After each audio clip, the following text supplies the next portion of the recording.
Israel Gaza युद्ध। Israel का रुख एकदम साफ है। गाजा में पनप रहे आतंकवाद को खत्म करना है। आतंकवाद से सिर्फ इजराइल ही नहीं परेशान है। इस आतंकवाद से दुनिया के आधे देशों में दहशत का माहौल है, जिसमें भारत का भी नाम शुमार है। अब इस आतंकवाद की एक जड़ें जो कि गाजा से निकलती हैं, उसको इजराइल खत्म करने की कसम खा चुका है। इसी क्रम में इजराइल ने एक बार फिर गाजा पर सैन्य हमला किया है। इस हमले में कई लोगों की मौत हुई है, हजारों लोग घायल हुए हैं।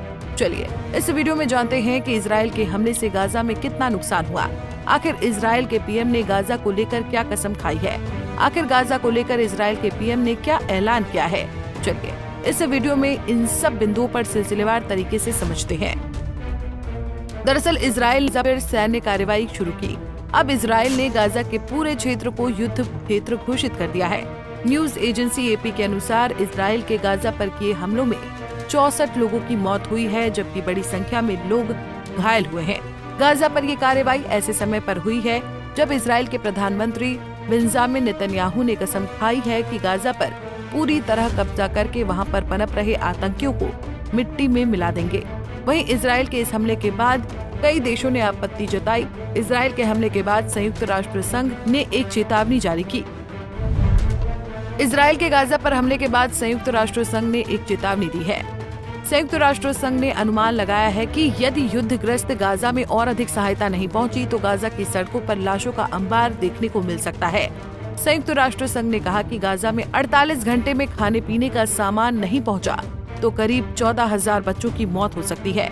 इजरायली अधिकारी गाजा में पूरी घेराबंदी करने के बाद केवल सीमित सहायता को ही फिलिस्तीनी वाले गाजा क्षेत्र में जाने की अनुमति दे रहे हैं। संयुक्त राष्ट्र के अधिकारी की टिप्पणी ऐसे समय पर आई है जब ब्रिटेन, फ्रांस और कनाडा के नेताओं ने सोमवार को गाजा में इजराइल हमले की निंदा की। आपको बता दें कि इजराइल के प्रधानमंत्री ने गाजा को लेकर कसम खाई है कि वो पूरे गाजा पर कब्जा करके ही मानेंगे। फिलहाल इजराइल के हमले से गाजा में 7 अक्टूबर 2023 के बाद से अब तक 53,573 लोगों की जान जा चुकी है। इसमें बड़ी संख्या में महिला और बच्चे शामिल हैं। अब इजराइल के प्रधानमंत्री के कसम खाने के बाद से इजराइल ने गाजा में बम बरसाना शुरू कर दिया। पिछले 24 घंटे में इजराइल के हमले से गाजा में 87 लोगों की मौत हुई और 290 से अधिक लोग घायल हुए। बहरहाल इजराइल का सैन्य हमला गाजा पर जारी है। इजराइल की लड़ाई आतंकवाद के खिलाफ है। इजराइल इस बार गाजा में पनप रहे आतंकवाद को पूरी तरह से निस्तानाबूद कर देगा। अब देखना होगा कि आखिर कब तक इजराइल का हमला गाजा पर जारी रहता है। इसके अलावा इजराइल कब तक गाजा पर अपना पूरी तरह नियंत्रण कर लेता है, ये तो आने वाला वक्त बताएगा। Bureau report, Punjab Kesari TV. हमसे जुड़े रहने के लिए हमारे YouTube चैनल को सब्सक्राइब करें और नई वीडियो की नोटिफिकेशन के लिए बेल आइकॉन को दबाएं।